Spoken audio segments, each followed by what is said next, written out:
Good morning dear friends, सभी को मेरा नमस्कार। आज मैं पुनः आपके सामने एक नया टर्मिनोलॉजी लेके आया हूँ, नया कुछ शब्द लेके आया हूँ मेरे इस YouTube चैनल डॉक्टर अमर्स बायोलॉजी पे।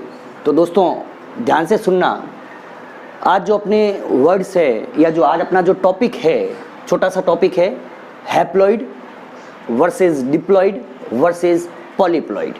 हैप्लॉइड को हिंदी में बोलते हैं अगुणित, डिप्लॉइड को बोला जाता है द्विगुणित और पॉलीप्लॉइड को बोला जाता है बहुगुणित। देखना दोस्तों, इन चीज़ों को समझना है तो अपन एक कार्टून डायग्राम से समझने की कोशिश करते हैं। सपोज मैं कह रहा हूँ यह एक कोशिका है, मान के चलना एक यह कोशिका है, मनुष्य की कोई एक नॉर्मल सेल है, नॉर्मल सेल की बात करेंगे। ये सपोज एक ह्यूमन सेल है, सपोज एक यह क्या है, ह्यूमन सेल है, मनुष्य की कोशिका है, मनुष्य की कोशिका है। अपन सब जानते हैं कि मनुष्य की एक कोशिका में, एक सेल में लगभग क्या कंफर्म 23 पेयर्स क्रोमोसोम होते हैं। कितने होते हैं? 23 पेयर ऑफ क्रोमोसोम, 23 जोड़े गुणसूत्र होते हैं। 23 जोड़े क्या होते हैं? गुणसूत्र के होते हैं। 23 जोड़े या अपन कह सकते हैं 46 गुणसूत्र। एक मनुष्य की एक कोशिका में कितने गुणसूत्र होते हैं? 46 गुणसूत्र होते हैं। तो दोस्तों देखो, अपन ने यहाँ पे 23 जोड़े कहना सही रहेगा, 46 थोड़ा सा टेक्निकल नहीं माना जाता, 23 पेयर्स जो है वो टेक्निकल माना जाता है। देखो 23 जोड़े जो है ना, वो एक क्रोमोसोम की 2 कॉपी होगी। जैसे सपोज मैं कह रहा हूँ क्रोमोसोम नंबर 1 है, इसकी 2 कॉपी होगी। ऐसे क्रोमोसोम नंबर 2 है, इसकी भी 2 कॉपी होगी। क्रोमोसोम नंबर 3 है, इसकी भी क्या होगी? 2 कॉपी होगी। इसकी एक कॉपी फादर से आती है, एफ फॉर फादर, और इसी की एक कॉपी कहाँ से आती है? मदर से आती है। मैंने क्या कहा? प्रत्येक गुणसूत्र के जोड़े में उसकी एक कॉपी कहाँ से आएगी? एक पेरेंट से आएगी, और दूसरी जो कॉपी होती है वो किससे आती है? दूसरे पेरेंट से आती है। इसी तरह आगे चलता है, क्रोमोसोम नंबर जो गुणसूत्र संख्या जो 2 है, उसकी एक कॉपी आती है फादर से, उसी की एक कॉपी आती है मदर से। इसी तरह आगे भी चलता रहता है, गुणसूत्र नंबर 3 की एक कॉपी आती है फादर से, उसी की दूसरी कॉपी आती है मदर से। F for father, M for mother. Chromosome number 4 की एक कॉपी आती है फादर से, एक कॉपी आती है मदर से, और ये आगे यूं चलता रहता है, आगे यूं चलता रहता है, रेगुलर चलता रहता है। तो ये वापस एक बार मैं थोड़ा रिवाइज कर लेता हूँ। आज का जो अपना टॉपिक है वह है अगुणित, द्विगुणित और बहुगुणित में क्या अंतर है, क्या उनमें सिमिलरिटीज है, क्या उसमें डिसिमिलरिटीज है। अगुणित को इंग्लिश में बोलते हैं हैप्लॉइड, द्विगुणित को बोला जाता है डिप्लॉइड, और बहुगुणित को बोला जाता है पॉलीप्लॉइड। इसको समझने से पहले मैंने एक कार्टून डायग्राम से मैं इसको समझाऊंगा।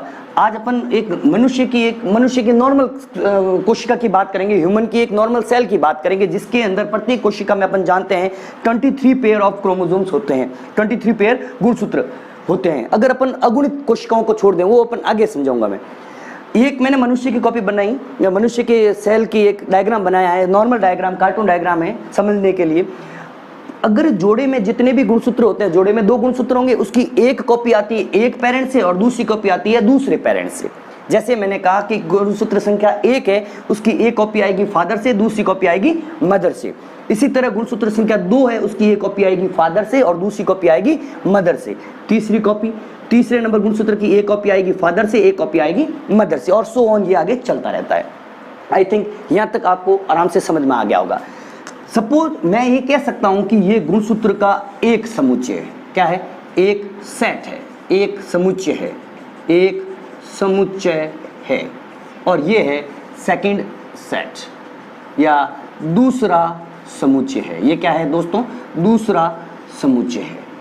ओके, ये दूसरा समुच्चय जो एक अलग पेरेंट से आता है और एक पहला समुच्चय जो है वो अलग पेरेंट से। ऐसा नहीं है कि एक पहला समुच्चय जो है हमेशा फादर से आएगा या दूसरा समुच्चय मदर से आएगा, ऐसा कुछ भी नहीं है। एक अपन समझने के लिए कि गुणसूत्र का एक समुच्चय जो है एक पेरेंट से आता है और दूसरा समुच्चय जो है वह दूसरे पेरेंट से आता है।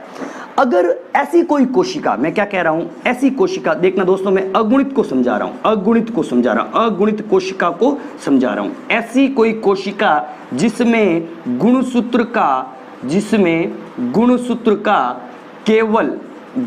का केवल एक ही समुच्चय उपस्थित हो, गुणसूत्र का केवल एक समुच्चय उपस्थित हो, एक ही समुच्चय उपस्थित हो, ऐसी कोशिका को अपन लोग क्या बोलेंगे? अगुणित कोशिका। ध्यान से देखना बेटा कि ऐसी कोई कोशिका जिसमें गुणसूत्र का केवल एक ही समुच्चय हो, या तो ये वाला हो या ये वाला हो, उस कोशिका को अपन बोलेंगे अगुणित कोशिका। इंग्लिश में भी बता देता हूं, हैप्लॉइड सेल। हैप्लॉइड सेल क्या होती है? A cell in which only a single set of chromosome is present. ऐसी कोशिका जिसमें गुणसूत्र का केवल एक ही समुच्चय हो, उसे अपन लोग क्या बोलेंगे? अगुणित कोशिका। उदाहरण के तौर पे मैं बात करूं, जैसे अपन बात कर देते हैं स्पर्म की, बात कर देते हैं शुक्राणु, स्पर्म या शुक्राणु। आगे अपन बात कर देते हैं अंड की, बात कर देते हैं ओवम। ओवम अपन बात कर सकते हैं उसकी पोलन ग्रेन्स की, पोलन ग्रेन्स की, पोलन ग्रेन्स, या उसको हिंदी में बोलते हैं परागकण। ये सभी जो है ये उदाहरण होते हैं अगुणित कोशिका। तो दोस्तों मैंने क्या कहा?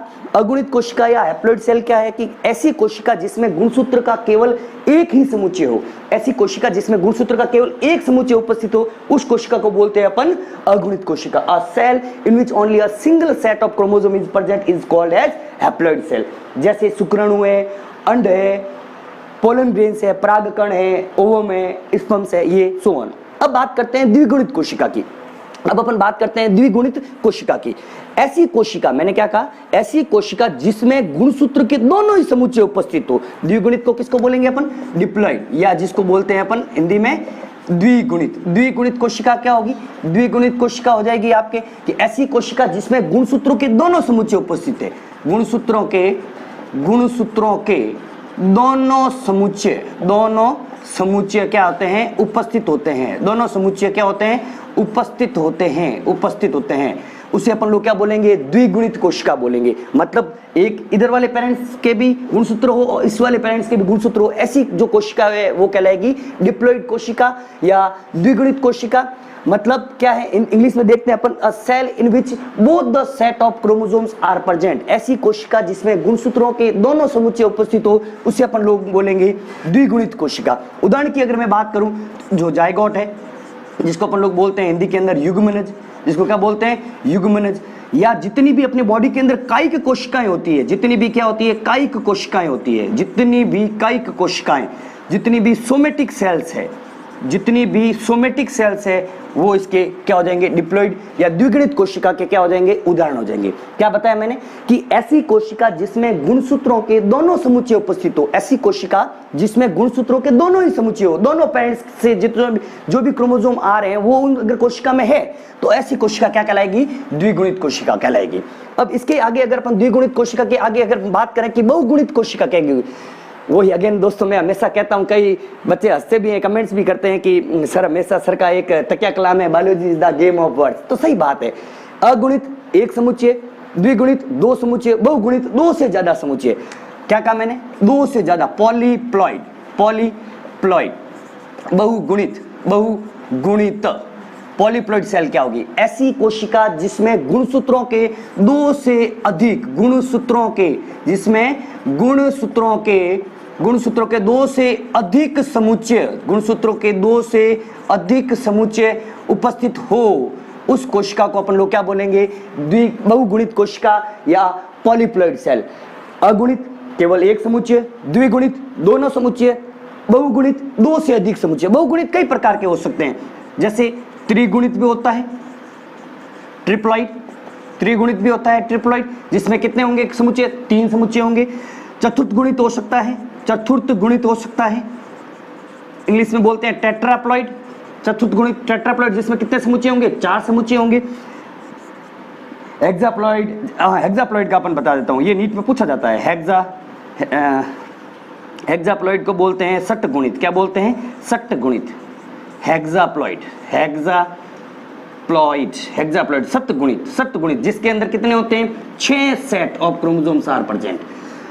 यहां से दोस्तों नीट का क्वेश्चन पूछते हैं, अपन जो अभी गेहूं खा रहे हैं, गेहूं जिसकी अपन चपाती बना के खाते हैं, गेहूं तो डायरेक्टली नहीं खाया जाएगा, गेहूं की चपाती बना के खाते हैं। वीट, ट्रिटिकम, या इसकी एक फॉर्म बनी गई है ट्रिटिकेल। ये संकरित गेहूं है, जिसको राई और गेहूं को मिक्स करके, ये अपन आगे वाले जो चैप्टर्स आएंगे उसके अंदर डिस्कस करेंगे। गेहूं जो है एक हेक्साप्लॉइड जो अभी मार्केट के अंदर जो गेहूं आ रहा है, it is hexaploid variety. Hexaploid या पॉलीप्लॉइड को उत्पन्न करने के लिए, बहुत इंपॉर्टेंट चीज बता रहा हूं कि पॉलीप्लॉइड को उत्पन्न करने के लिए एक विशेष प्रकार का रसायन काम में लेते हैं जिसका नाम है कॉल्चिसिन। क्या नाम है? कॉल्चिसिन। नीट में कई बार पूछा हुआ क्वेश्चन, कॉल्चिसिन। कॉल्चिसिन एक केमिकल है जिसको एक पादप कॉल्चिकम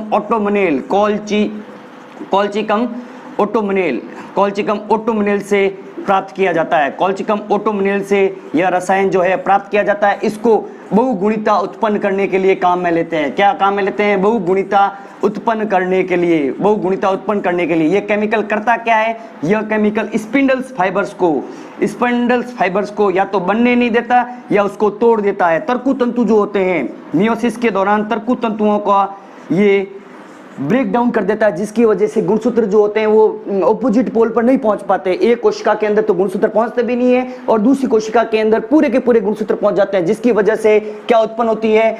बहुगुणिता उत्पन्न होती है। दोस्तों ध्यान से सुनना इस क्वेश्चन को वापस, कि बहुगुणिता उत्पन्न करने के लिए एक विशेष प्रकार का रसायन काम में लेते हैं जिसका नाम है कॉल्चिसिन। कॉल्चिसिन एक पादप कॉल्चिकम ओटोमनेल से प्राप्त किया जाता है, जो बहुत इंपॉर्टेंट पादप है। यह कॉल्चिसिन करता क्या है? यह कॉल्चिसिन कोशिका विभाजन के दौरान तर्कु तंतुओं को तोड़ देता है, स्पिंडल फाइबर्स को क्या कर देगा? तोड़ देगा। तो इसी के साथ एक और छोटा सा इसी से रिलेटेड टॉपिक भी अपन साथ में डिस्कस कर लेते हैं, बहुत ही इंपॉर्टेंट है, क्योंकि अभी इसके साथ और ये एक छोटा सा टॉपिक है। जैसे अगर मैंने बताया ये कोशिका है जिसके अंदर सपोज कोई भी एक कोशिका है, ये कोशिका है जिसमें गुणसूत्र के एक कॉपी आती है फादर से, एक कॉपी आती है मदर से, दूसरी कॉपी ऐसे चलता रहता है। ये अपन ने अभी बताया, डिस्कस किया दोस्तों, ऐसे सो ऑन। यहीं पे मैं बताऊंगा समजात गुणसूत्र। क्या बता रहा हूँ? समजात गुणसूत्र, और इसको हिंदी में बोलते हैं होमोलोगस क्रोमोसोम। क्या बोलते हैं? Homologous chromosome. और दूसरा होता है दोस्तों असमजात गुणसूत्र। असमजात गुणसूत्र बहुत ही नॉर्मल टर्मिनोलॉजी है, बेसिक टर्मिनोलॉजी है। हेटेरोलोगस